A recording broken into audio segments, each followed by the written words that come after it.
menghancurkan saya. Cuma gara-gara nggak senang lihat saya bahagia di sini bersama dengan keluarga. Dia nggak pernah berasa seberapa kasar dia sama orang lain karena dia selalu merasa diri dia paling bener.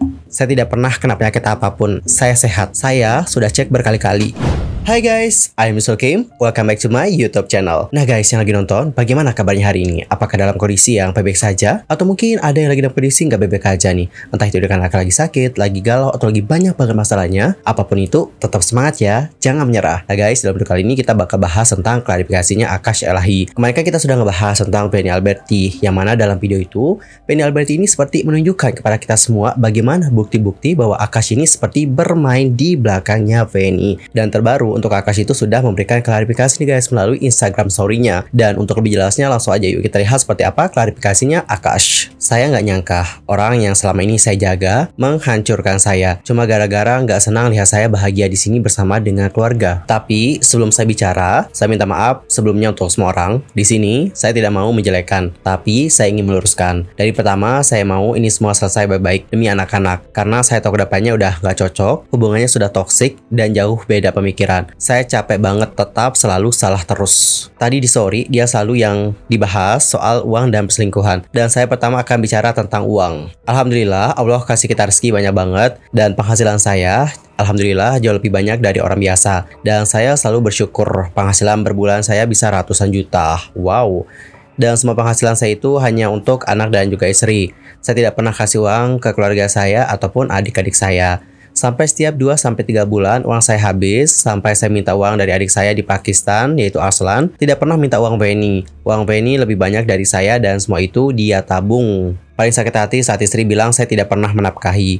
Padahal saat saya pergi dari rumah, isi rekening saya sisa 500.000 dari ratusan juta penghasilan saya. Tapi saya tetap senang karena uang itu pun habis untuk bahagiain anak istri saya. Dan hal yang paling nyakiti lagi, saya selalu dituduh tidak kasih nafkah. Dan gak cuma sekali, 2 kali, tapi ratusan kali. Dimana hal ini tentu sangat buat saya tidak nyaman. Tapi saya tetap bertahan demi anak-anak, tetap berusaha lebih kerja keras untuk penuhin semua kemauan dia. Tapi jawabannya Benny apa? Emang kamu pernah kasih aku apa? Orang-orang yang sudah follow saya dari dulu pasti tahu cara saya treat istri dan bahagian istri saya. Dan saya nggak perlu jelasin lagi soal ini. Semua ini kewajiban saya sebagai suami. Tapi kalau dia keluar sedikit uang untuk bayar gaji karyawan kah, atau beli hal kecil-kecil, itu bakalan terus diungkit sampai kapanpun. Seperti kalian bisa lihat di story dia sekarang. Hanya selalu cari kekurangan dan diungkit yang jeleknya saja. Kalau kalian mau tahu lebih jelas, bisa tanya ke Avani yang urus semua rumah. Urus Zizan, urus Benny. Apa kekurangannya saya di dalam rumah? @rebani772. Oh, ini kayaknya dari Instagram story Benny kemarin deh. Ini yang menyangkut tentang mobil. Dalam keuangan, dia terlalu perhitungan banget sama saya. Saya jual mobil Civic karena saya mau beli mobil besar untuk keluarga, untuk anak-anak. Karena saya tidak punya tabungan. Setengah uang saya ambil dari bapak saya dan saya pinjam 400 juta dari Benny. Itu pun dengan syarat saya harus kembalikan 500 juta. 100 juta bunganya dalam waktu 5-6 bulan. Pakai bunga. Dan story dia sekarang, dia bikin saya seolah-olah saya numpang hidup sama dia. Itu yang buat saya capek untuk kedepannya. Kalau dia masih terus begini, saya sudah coba terus kasih semua apa yang saya punya. Tapi selalu yang diungkit hanya kekurangan saja. Ini adalah percakapan antara Benny dengan Vani. Hello, Akash ngechat nggak usah balas, hapus nomor dia. Kamu jadi ulah di sini. Tahu aku cuma pura-pura nggak tahu. Nggak usah caper kak sama laki orang. Aku selama ini diam. Kalau mau kerja sama dia, angkat kaki sekarang juga. Kemarin nangis-nangis kan? Aku di sini nggak ada tuh nangis-nangisin dia. Kakak bukan siapa-siapa paling sedih. Dan nangis-nangis gajinya diturunin. Diakah gaji kamu? Minta aja gaji sama dia, jangan sama aku. Blokir, hapus. Seharusnya kakak sadar. Aku nurunin gaji kakak itu karena kakak kerja kurang bener. Baju-baju kakak serapi-rapi mungkin. Baju aku entah baju di mana, celana di mana. Bukan cuma itu, dipanggil Akash langsung gatal. Please jangan serusak rumah saya. Sadar sedikit bukan nangis-nangis sama laki-laki orang. Aneh kadang manusia ini dikasih hati minta jantung, dibaikin malah nyakitin. Dan nelpon, Pak siapa yang izinkan kamu seenak ini? Cuma di sini paling enak, cuma nggak tahu diri. Udah ilfil. Yang terdekat itu kadang-kadang ular berbisa. Itu adalah bagaimana pesan dari Benny ke Vani ya. Terus Akash bilang gini, ini babysitter Izan 2 hari lalu diusir atau dipecat tanpa digaji dan alasan yang mengada-ngada. Orang yang selama ini jagain anaknya dikasih perlakuan seperti ini. Dan dapat diperhatikan di sini ada bukti transfer, nominalnya itu sampai 3 juta rupiah. Dan coba kalian baca pesannya. Teh maafin saya kalau saya salah, semoga ada jalan yang baik. Saya ingin minta maaf bang. Amin, makasih banyak ya bang. Lanjut, dia nggak pernah berasa seberapa kasar dia sama orang lain karena dia selalu merasa diri dia paling bener.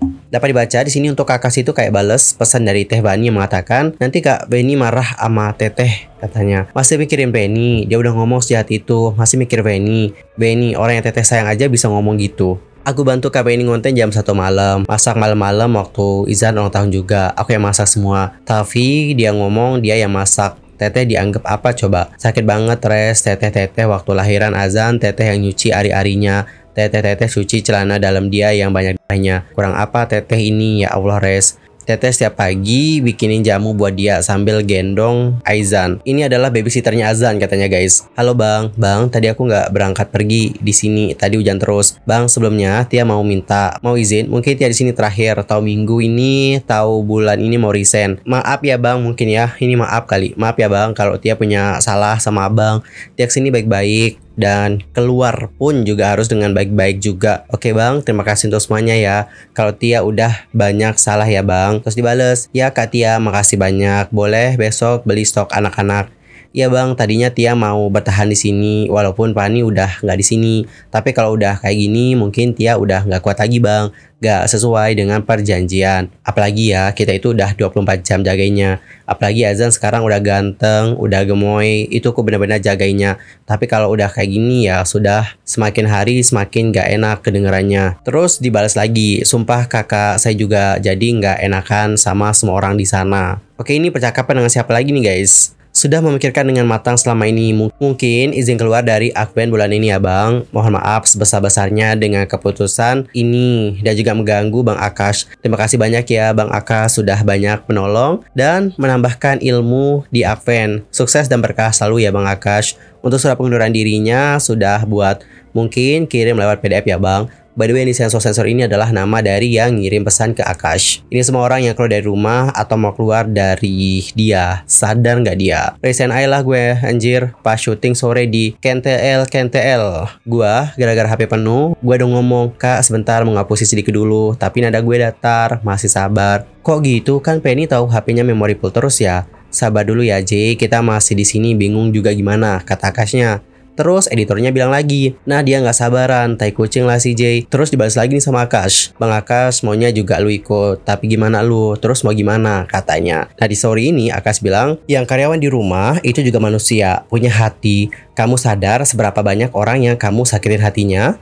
Netizen cuma lihat hanya dia di sosmed aja. Di real kalian nggak tahu perilaku dia sama semua orang gimana. Terus di sini Benny juga sudah menanggapi tentang masalah yang mengenai babysitter ini. Nah, Benny di sini menuliskan, itu dia baru nge-TE Bani karena untuk cari kebenaran. Haus validasi. Orang Bani, aku turunin gaji aja dia kontenin. Karena sebelumnya mereka itu udah kompak. Kenapa ya semua di dalam rumah ini kamu cuci otaknya? Astagfirullah, Allah maha tahu. Kecewa aku dengernya. Karyawan ini emang ular ya. Bisa-bisa dia jadi racun di rumah saya. Emang bener jalan aku untuk pecat kamu. Orang kamu caper sama laki orang, dia minggat lu yang paling nangis. Mau aja lagi dimanipulasi dia. Lanjut, terlihat seperti apa klarifikasinya Akash. Sekarang saya mau bahas perselingkuhan. Itu video yang dia share, itu video 2 tahun lalu. Dan saya sudah minta maaf, sujud-sujud, dan saya selalu berusaha untuk memperbaiki diri. Dan itu masalah yang sudah kita lalui, yang sudah kita selesaikan. Marah, biasa aja, dia kabur dari rumah sampai berhari-hari. Yang saya pun nggak tahu dia itu kemana. Sampai saya pernah cek HP dia, saya mau tahu dia biasanya pergi kemana. Dan saya ikut Google Map, saya lihat pakai mata sendiri, istri saya sama cewek-cewek malam dan om-om lagi ke klub saat dia lagi hamil 3 bulan. Dan Izan masih 6 bulan. Sampai pagi jam 4 saya ikuti dia pergi makan dengan koko atau om-om. Dan saat dia pulang pagi jam 8, dia yang marah sama aku sampai dia mau pergi lagi. Saya juga ada kok bukti video itu, tapi saya bukan orang yang buka aib istri sendiri. Karena saya masih jaga mental masa depan anak-anak saya. Berikutnya, ini tuh bukti pakai Grab ya. Dari Blok B1 nomor 41 Jalan Legenda Wisata Boulevard ke Ascot Jakarta Kebon Melati. Terus ini Akash bilang, selalu kalau saya tanya dia kemana, dia bilang ke rumah teman. Tapi kalau saya cek di HP dia, history Grab itu ada ke hotel. Kalau saya tanya, ngapain ke hotel? Jawaban dia, nggak tahu, nggak pernah pesan, nggak pernah ngaku. Giliran kalau dia marah, saya lagi yang sujud-sujud. Kalian pasti udah lihat ya video yang dia upload. Cuma harus dengerin dia, nggak boleh orang lain ngomong. Karena komunikasi sama dia susah banget. Sampai saya takut saya ngomong apa-apa sama dia. Takut salah tangkap pembicaraan saya, yang ujungnya malah jadi ribet. Terus ini yang dari Instagram story-nya Benny kemarin. Lu yang salah, lu yang marah, lu juga yang lari. Apa yang mau gua pertahanin sama lu? Dari financial aja gua rugi. Peka juga nggak bersihin tempat tidur. Dia aja nggak pernah memaksa dulu baru mau. Siapa lu? Raja. Terus Akash bilang nih, saya tidak pernah dapat perlakuan seperti raja di rumah. Menurut dia, bantu suami di rumah itu adalah babu. Saya bangun pagi, masak buat diri sendiri. Sekali saya masak itu banyak untuk 6 hari. Pagi, siang, malam dengan menu yang sama. Kalian pasti mikir, dia mungkin sibuk nih ngurusin anak-anak ya. Anak-anak semenjak lahir itu tidak pernah tidur sama ibunya. Semua aktivitas anak-anak hanya dengan babysitter. Kerjaan dia itu tidur pagi, bangun siang, main HP, ML, Ludo. Nggak pernah urus suami dan anak-anak. Giliran saya minta waktu, saya minta family time, minta waktu untuk anak-anak, malah dia berasa saya banyak nuntut dia. Demi pertahankan rumah tangga saya, apapun saya kerjakan sendiri. Karena saya tidak punya banyak waktu, saya harus kerja. Sini kasih satu cerita. Sudah 2 atau 3 bulan lalu, di mana aku dan Veni lagi sibuk banget. Kerjaan banyak, meeting sana-sini, sampai kita tidak ada waktu sama anak-anak. Dan saat itu, saya mau ajak Izan untuk ikut dengan kita. Dan saya yang akan pegang Izan, karena saya mau waktu dengan anak saya. Tapi malah dia akhirnya marah karena dia itu nggak mau jagain Izan di mobil. Katanya Izan nggak bisa diam. Dan itu posisi saya sudah duduk dan pangku Izan di dalam mobil. Dan saya bilang, kalau kamu nggak mau, kamu pergi sendiri aja. Malah dia ngambek, ngatain kasar ke saya depan Izan. Dan pergi tinggalin saya dan Izan, dia pergi sendiri. Sampai 6 malam nggak pulang. Tiap sore 2 kali dia pulang hanya untuk bikin endorse. Dan pergi lagi. Saya chat atau telepon, tidak dijawab. Sampai akhirnya saya mohon-mohon, minta maaf baru selesai masalah. Masalahnya, hanya saya minta waktu untuk anak-anak. Dan dianggap itu sebuah tuntutan. Kalian pasti bisa ngerti attitude dia sama anak pertamanya yang di Pontianak gimana. Sekarang anaknya itu udah 2 atau 3 atau 4 tahun. Gak pernah tahu ibunya, gak pernah telepon, gak pernah dia hubungi. Asal kalian tahu nih, diam-diam dia pakai duit bikin kartu keluarga tanpa ada nama saya. Dan akta kelahiran Izan Azan tidak ada nama bapaknya, Akash Elahi. Untuk apa dia mau anak-anak dari saya tapi nggak mau ada nama saya? Dan malah sekarang kalau mau ketemu anak-anak, saya harus izin ke dia. Kakak dia sekarang, saya sama sekali dibikin tidak punya hak untuk anak-anak. Saat ini yang jaga Izan itu adalah kakaknya Veni dan dia Kristen. Malah yang minta carikan babysitter yang bahasanya lembut. Sopan santun aja dia kasar sama aku, nggak mau diterima. Apakah saya salah pilihan terbaik buat anak-anak saya? Lanjut, di sini ada percakapan ya guys, coba kita baca. Kita cuma kemarin bahas Izan Azan itu agak berat kalau mereka harus diurus Mary karena Mary itu Kristen. Terus dibahas lagi nih, oh gitu. Ya bang, suka dimarah-marahin, apalagi Azan kan masih kecil banget ya. Udah kayak gitu ngurusnya mungkin. Apalagi nanti kebawa gede kan, gimana ya ngurusnya kalau anak kecil tuh. Sekarang aja kalau mau gendong Azan, suka nggak mau tuh dia kalau lagi digendong sama aku. Karena sering dipolototin juga, bentak-bentak. Izan pun juga, apalagi nanti. Nah terus di sini Akash bilang, apakah Veni nggak kasihan? Apakah Veni nggak kasihan dengan anak-anaknya yang diperlakukan begitu sama kakaknya, tantenya sendiri? Ibunya sibuk keluar sana sini. Kalau kamu nggak bisa jaga, kasih ke saya aja. Saya bisa jaga mereka dengan baik. Oke, ini conversation dengan Veni ya. Dan saat ini saya bilang cuma satu aja. Siapapun mau jaga anak-anak saya, dia harus tahu agama dan sopan santun. Bahasa harus lembut. Saya berhak pilih. Kamu mau jalan beda, terserah. Apain kau jahat sama keluargaku? Aku yang akan bawa mereka. Gantian. Jangan pernah nolak terbaik buat anak-anak saya. Itu kata Akash. Dibalas sama Veni. Keluar lu, laki-laki itu nggak guna, merusak. Nggak coba beda kau sama kupu-kupu malam Sunda tuh. Kenapa nggak kamu pakai juga? Kan dia jilat-jilat tanganmu. Terus ini Penny bales pesan dari Akash yang bilang, dan saat ini saya bilang cuma satu aja, siapapun mau jaga anak-anak saya dia harus tahu agama dan sopan santun. Terus Penny bilang, lu punya sopan santun nggak merusak hidup orang? Banyak yang bilang Penny itu baik banget sama keluarga saya. Sini saya kasih tahu ya, perlakuan keluarga Penny ke saya. Kalian pasti udah lihat di TikTok ibunya Penny. Dan sama sekali dia tidak pernah belain saya. Saya dijelekin. Kata-kata kasar dari ibunya. Malah setiap bulan transfer lancar banget dari Veni untuk ibunya dan keluarga semua di Pontianak. Tapi saat ibu saya datang ke rumah ke Indonesia, setelah 5 tahun saya ketemu ibu saya tamu di rumah saya. Ibu saya bangun pagi, masak untuk semua keluarga, jagain anak-anak. Malah istri saya bangun jam 1. Dan saat ibu saya ada di rumah, ibu Veni selalu potong foto ibu saya dan upload dengan kata-kata yang jelek. Padahal ibu saya nggak salah.